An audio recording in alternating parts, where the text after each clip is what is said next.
Nifemi's thoughts were consumed by Daniel. She began comparing herself to Tolu more than ever. If only I had met him first, she often muttered to herself.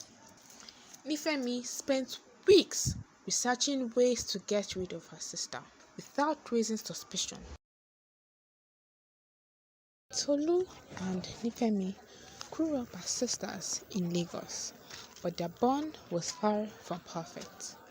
Tolu, the elder sibling, was the type of person people gravitated toward. She was generous, ambitious, and blessed with a kind of effortless charm. Everywhere she went, she left a trail of admiration, whether it was in school, church, or the workplace. Tolu stood out, not just because of her physical beauty, but because of her heart. Nifemi, on the other hand, struggled with her identity in Tolu's shadow. While she wasn't lacking in intelligence or looks, she couldn't help but feel second best. Their parents often praised Tolu for her achievements, while Nifemi felt overlooked. She didn't hate her sister, but resentment simmered beneath the surface. Over time, this resentment turned into envy, and envy turned into bitterness. Life continued like this until Tolu met Daniel. He was everything Tolu had dreamed of in a partner: driven, attentive, and deeply in love with her. They met during a business conference in Abuja, where Tolu was presenting a project for a marketing firm, and Daniel was showcasing his tech startup. Their connection was instant, and within months, they were inseparable. One evening, after months of dating, Tolu decided it was time to introduce Daniel to her family. She invited him over for dinner. "Tolu, are you sure I'm ready for this?" Daniel asked, adjusting the collar of his shirt. She smiled. "Trust me, they will love you." The night went smoothly, at least on the surface. Tolu's parents were delighted to meet Daniel, and he quickly won them over with his charm. But Nifemi couldn't keep her eyes off him. As she watched him laugh at Tolu's jokes and hold her hand, a wave of jealousy hit her like never before.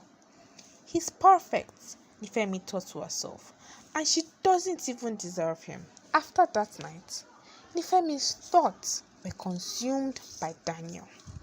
She began comparing herself to Tolu more than ever. "If only I had met him first," she often muttered to herself. She started inserting herself into their relationship in small but calculated ways. When Daniel came over to visit Tolu, Nifemi would casually sit with them, offering him drinks or sparking conversations about tech, an industry she suddenly became interested in. She added him on social media, liking and commenting on his posts, always careful not to appear too obvious. Tolu, oblivious to her sister's intentions, was thrilled that they were getting along. "I'm so glad you and Nifemi are becoming friends," she said one day. Daniel nodded, but he was less enthusiastic. He started to notice the intensity in Nifemi's gaze, and the way her compliments often felt a little too personal. A year into Tolu's and Daniel's relationship, Daniel proposed. He planned an elaborate surprise, inviting Tolu to a rooftop dinner overlooking the Lagos skyline. As soon as he got down on one knee and opened the ring box, Tolu burst into tears. "Yes!" she cried, throwing her arms around him. The engagement became the talk of their family and friends, and Tolu couldn't stop smiling. But when Nifemi heard the news, her world crumbled. She had spent the past year convincing herself that Daniel would eventually notice her, that he would see that she was better for him than Tolu. "She's always taking everything from me," Nifemi whispered bitterly. "Not this time." Nifemi spent weeks researching ways to get rid of her sister without raising suspicion. She wasn't impulsive, she was methodical. She found an online supplier for a tasteless, slow-acting poison and had it delivered to a nearby courier service. Her plan was simple. The poison would weaken Tolu over several weeks, causing symptoms that would mimic a serious illness. By the time anyone realized what was happening, it would be too late. It started with fatigue. Tolu, who was usually full of energy, began feeling tired all the time. Then came the headaches, followed by frequent nausea. "You've been working too hard," Nifemi said one evening, handing Tolu a glass of water. "Maybe," Tolu replied, rubbing her temples. "I just feel so drained."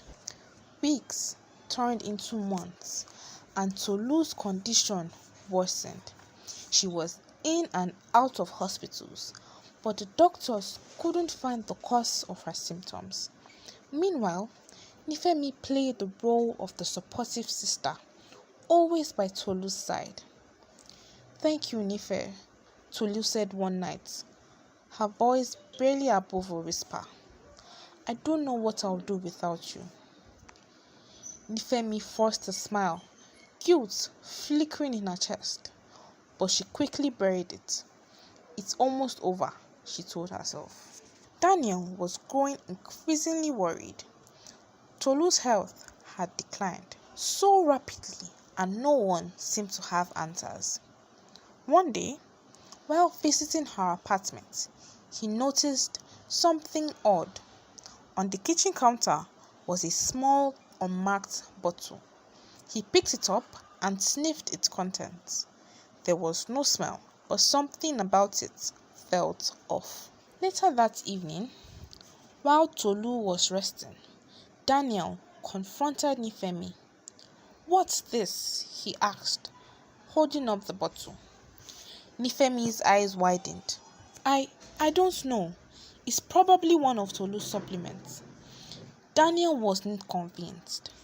He took the bottle to a friend who worked in a lab and had it analyzed. The results confirmed his worst fears. It was poison.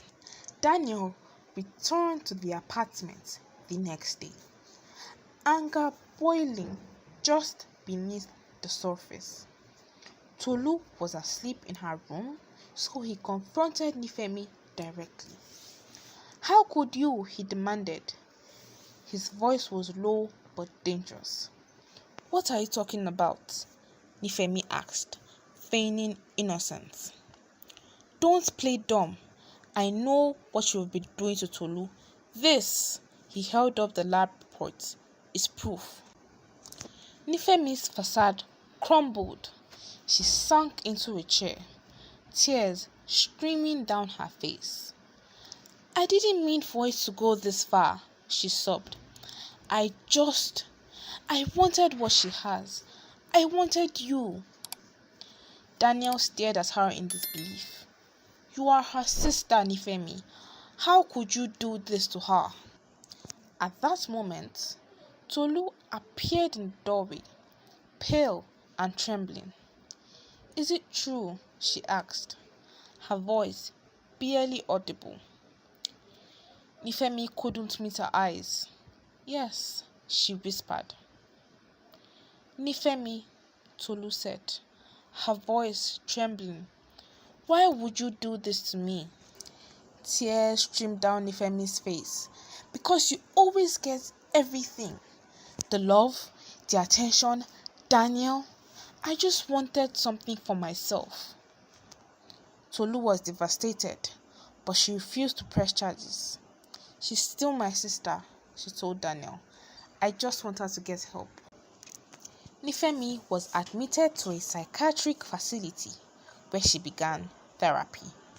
Over time, she came to terms with her actions and the pains she had caused. As for Tolu and Daniel, the ordeal brought them closer together. They decided to move to Abuja to start afresh, leaving the painful memories behind. But the scars remained. Tolu and Nifemi's relationship was never the same, serving as a stark reminder of how envy can destroy even the closest of bonds. What will you do if someone you love betrayed you like this? Could you forgive them, or would you let the pain tear you apart? Thanks for watching. Please subscribe to the channel and turn on post notifications to avoid missing any videos.